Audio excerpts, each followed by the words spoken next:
Most online businesses don't fail because of bad ideas. They actually fail for another reason completely. They fail because most people are focused on the wrong things. And in fact, I can almost guarantee there's 2 or 3 small changes you can make in your business this week that could instantly increase your revenue without adding more traffic, creating more content, or really adding that much work for you. But the thing is, people don't know what they're looking for and how to move these levers to actually go ahead and scale their business. Now, just some context, more than 3 months ago, I helped build a business that's now valued at more than $10 million.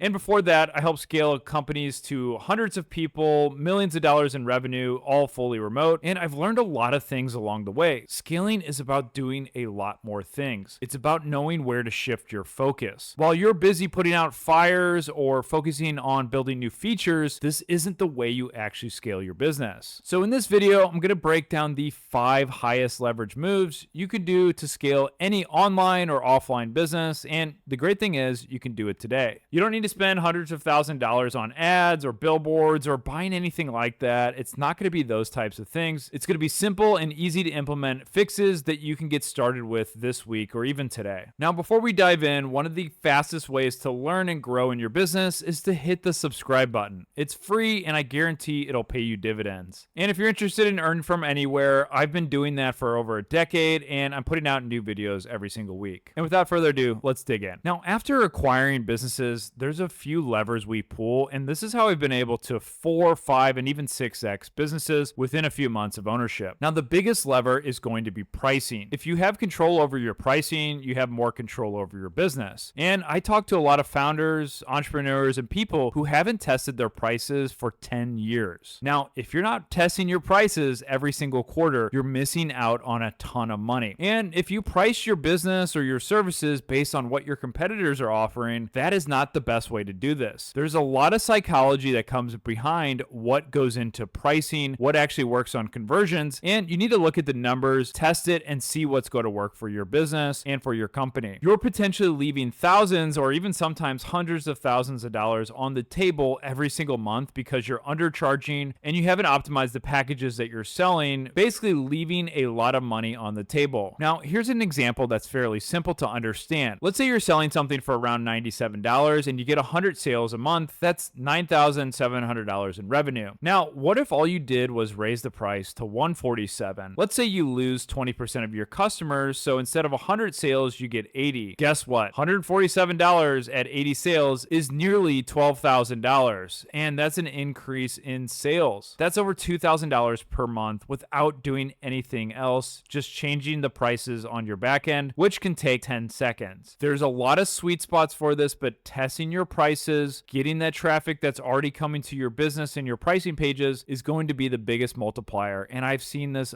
time and time again. If your price tests don't scare you, you're not going high enough. You need to test those higher prices, see where it levels off, and figure out the most optimal place for your business. And a lot of people get scared for this because they don't want to alienate their first customers. And typically the way I structure it is, hey, those people are grandfathered in on the prices they agreed to. You can slowly raise those prices every few years, but you're going to lose some of those customers. What I suggest doing is saying, hey, those people are grandfathered in, leave them on their old prices, focus on the new prices only. That way, the new customer is only seeing those new prices and they're not worried about anything else, like their plans going up every year, stuff like that. And so one crazy thing that I want to add is a lot of times people think that their conversions are going to drop as soon as they raise their prices, but in a few examples, my conversions have actually increased because people thought the price was too low for what value we were delivering. There's a lot of psychology that goes behind this, but basically the more luxury products are priced higher because people are going to think that your service and product is more luxury. So they're more willing to actually go ahead and pay for this. And a lot of times your pricing might be too low and they think that your value that you're going to provide them is low. So the higher the price, the higher the confidence, and the higher the results that you can give them. Now, if you like that insight, again, give a thumbs up to the video, leave a comment below, and let us know, have you tested your prices in the past year? Now, after the price testing, this is one of the best ways to scale and grow a business, and that's just to change your packaging, your wrapper, your sort of product and packages. And essentially, this is like creating a new supersized menu. If you go to McDonald's or Burger King, they've got these really new Disney menus or these Pixar menus, or they've always are coming up with some new package that gets people excited. And the biggest way to do this is to look at your packages, look at the data, and see where are people going. Are they going to that lower price product? Are they going to the higher price product? And then you can actually see what sort of these features are people actually using. What do they find value in? And what I suggest doing is just talk to 10 or 20 of your customers on each one of these plans and figure out what they like, what they dislike, why they didn't choose the higher plan, and if they're on the higher plan, why did they choose the middle or the lower plan, and get some insights on what people are actually utilizing. And you can actually take this data to figure out, okay, we're going to build a better package. Now, the best packages are usually going to include something, whatever the transformation you're selling is going to be faster, easier, or even just completely done for them. And that's going to be the main thing. I see a lot of people focusing on pricing packages just by adding more things. You get,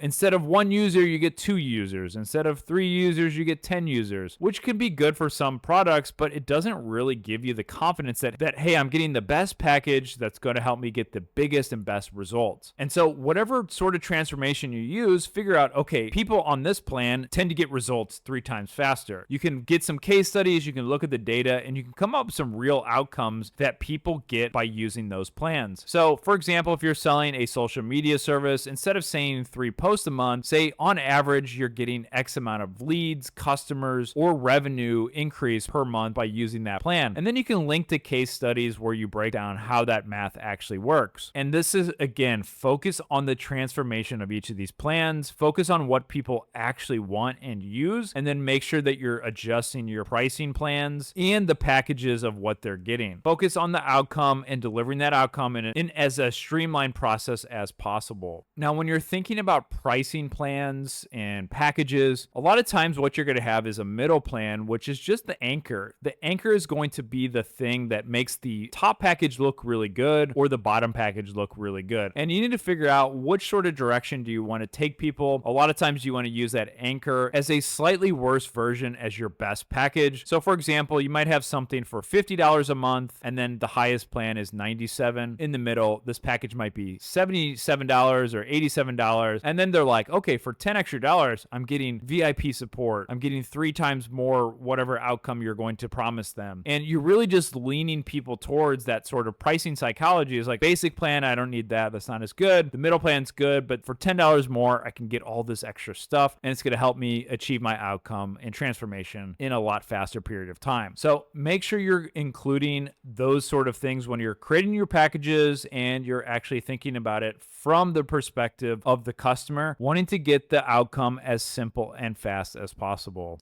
If you guys like that part, you're gonna love this. I'm giving away my best-selling book for absolutely free, and here's how you can get the audiobook in just a few seconds. Inside this book is the same techniques I've used to work abroad in paradise in more than 100 different countries. And the best part, this strategy hasn't just worked for me, it's helped hundreds of thousands of people earn more, work less, and travel the world. I'll leave a QR code here where you can get the audiobook for free with a free 30-day Audible subscription.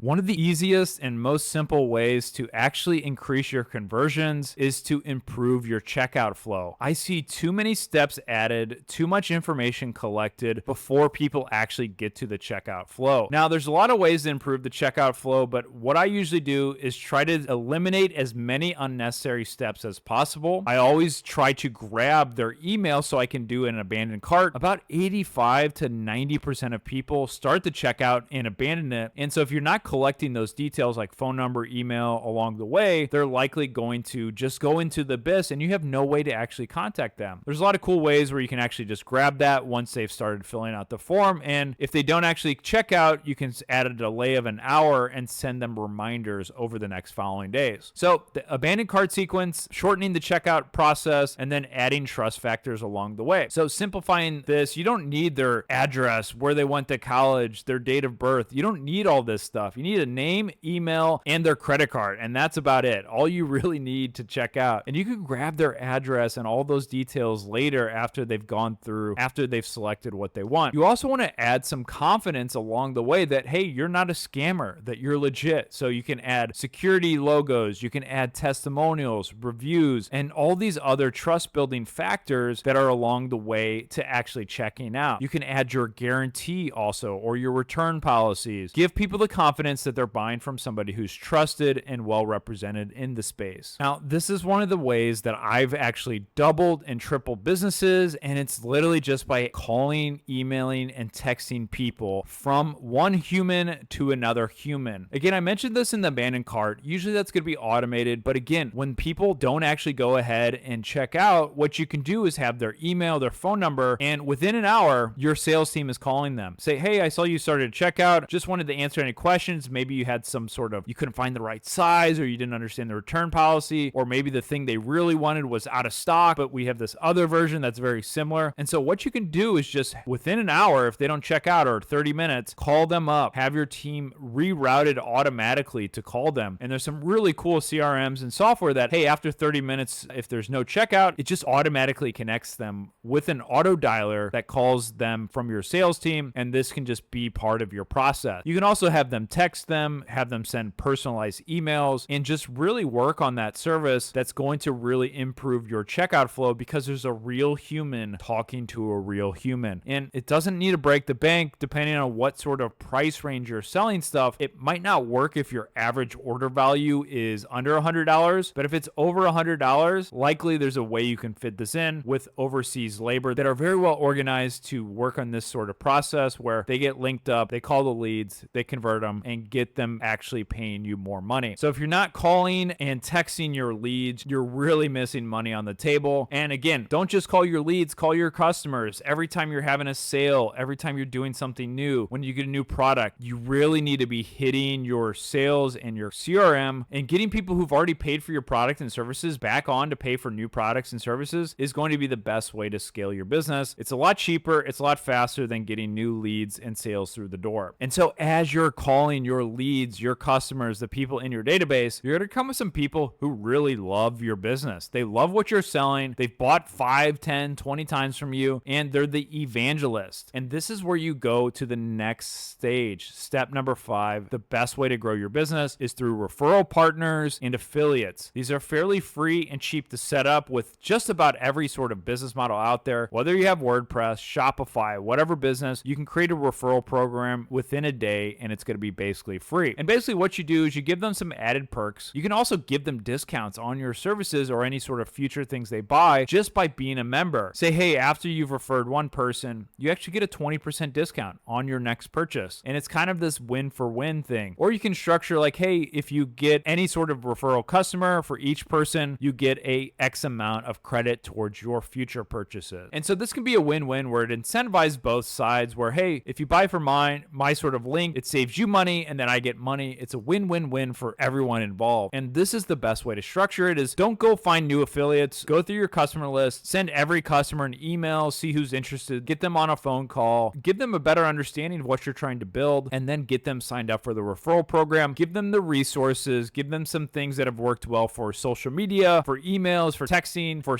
hosting meetups or events. Give them some materials and help them along the way. Now, if you implement even one of these things you learned in this video today, I guarantee your business will be off to a more profitable start. And if you enjoyed this video and you want to learn more, I'll leave a link below where we can set up a time to chat. I would love to hear more about your business and your goals in life, and see if there's some way that I can help. And I'm also going to leave a link to another video here that is going to be the next best thing to watch. And again, make sure to like and subscribe, and I'll see you next week.